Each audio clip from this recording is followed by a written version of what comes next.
അപ്പോൾ കൂട്ടുകാരെ, ഇന്നത്തെ വീഡിയോ എന്ന് പറഞ്ഞാൽ നമ്മളെ റംസാൻ സ്പെഷ്യൽ ആയിട്ടുള്ള തരിക്കഞ്ഞിയാണ്. നമ്മുടെ നാട്ടിൽ ഞങ്ങൾ ഇവിടെ പറയുന്നത് പറഞ്ഞാൽ റവ കാച്ചിയതാണ്. ഞാൻ എൻ്റെതായിട്ടുള്ള സ്റ്റൈലിൽ നല്ല അടിപൊളിയായിട്ട് ചെയ്തെടുത്തിട്ടുണ്ട്. അപ്പോൾ ഇഷ്ടപ്പെട്ടു കഴിഞ്ഞാൽ ഒന്ന് ലൈക്ക് ചെയ്യാനും ഷെയർ ചെയ്യാനും സപ്പോർട്ട് ചെയ്യാനും ഒന്നും മറക്കല്ലേ. അപ്പൊ നേരെ നമുക്ക് വീഡിയോ കാണാം. ആദ്യം നമുക്കൊരു കടായി എടുക്കാം. അതിനകത്തോട്ട് ഞാനൊരു 1.5 കപ്പ് വെള്ളം ഒഴിച്ചു കൊടുക്കുന്നുണ്ട്. ഇനി നമുക്ക് ഇതിനകത്ത് മധുരത്തിന് ആവശ്യമായിട്ടുള്ള പഞ്ചസാര ഇട്ട് കൊടുക്കാം. ഞാനൊരു 4 സ്പൂണോളം പഞ്ചസാര ഇട്ട് കൊടുക്കുന്നുണ്ട്. കുറച്ച് ഉപ്പും കൂടി ഇട്ട് കൊടുക്കും. ഇനി നമുക്കിതെല്ലാം ഒന്ന് അലിയുന്ന കണക്കൊന്ന് മിക്സ് ചെയ്യണം. ഇപ്പൊ നമ്മൾ എല്ലാം വെള്ളത്തിൽ അലിഞ്ഞു പോയിട്ടുണ്ട്. നമ്മളിപ്പോൾ അടുപ്പ് കത്തിച്ചിട്ടുണ്ട്, ഒന്ന് തിളക്കട്ടെ. അപ്പോൾ വെള്ളം തിളച്ച് വരുമ്പോൾ നമുക്കൊരു 5 സ്പൂണ് റവ ഇട്ട് കൊടുക്കാം. കട്ടയൊന്നും ഇല്ലാത്ത രീതിയിൽ നമുക്ക് അപ്പോൾ ഒന്ന് കുറുകി വരുന്ന സമയത്ത് നമുക്ക് ഇതിനകത്തോട് പാൽ ഒഴിച്ചെടുക്കാം. ഞാൻ 1/2 ലിറ്റർ പാൽ എടുത്തിട്ടുണ്ട്, അത് നമുക്ക് ഒഴിച്ചു കൊടുക്കാം.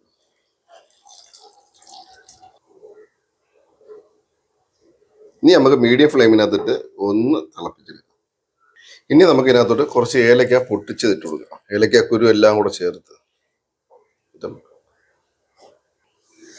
അപ്പൊ നല്ലോണം തിളച്ച് വരുന്ന സമയത്ത് നമുക്കിത് ഓഫ് ചെയ്ത് മാറ്റി വെക്കാവുന്നതാണ്. നമ്മളിപ്പോൾ ഇത് ചെയ്തിരിക്കുന്നത് പറഞ്ഞു കഴിഞ്ഞാൽ നമ്മൾ വലിയ കട്ടിയൊന്നും ആക്കിയിട്ടില്ല. നല്ല നൈസായിട്ട് നമുക്ക് കുടിക്കാൻ പറ്റിയ രീതിയിലാണ് നമ്മളിപ്പോൾ ആക്കിയെടുത്തിരിക്കുന്നത്.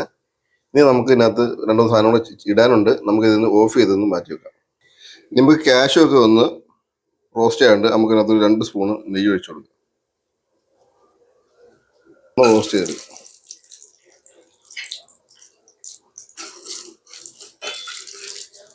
ഇനി നമുക്ക് ഇതെടുത്ത് മാറ്റാം.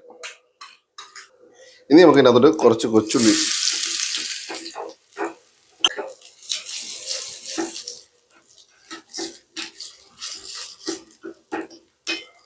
ഇനി നമ്മൾ സ്പെഷ്യലായിട്ട് ചേർക്കുന്ന പറഞ്ഞാൽ നമുക്ക് പൊട്ടുകടലാണ്. അത് കുറച്ച് കിസ്മിസ് ഇതെല്ലാം കൂടെ ഒന്ന് റോസ്റ്റ് ചെയ്തെടുക്കും.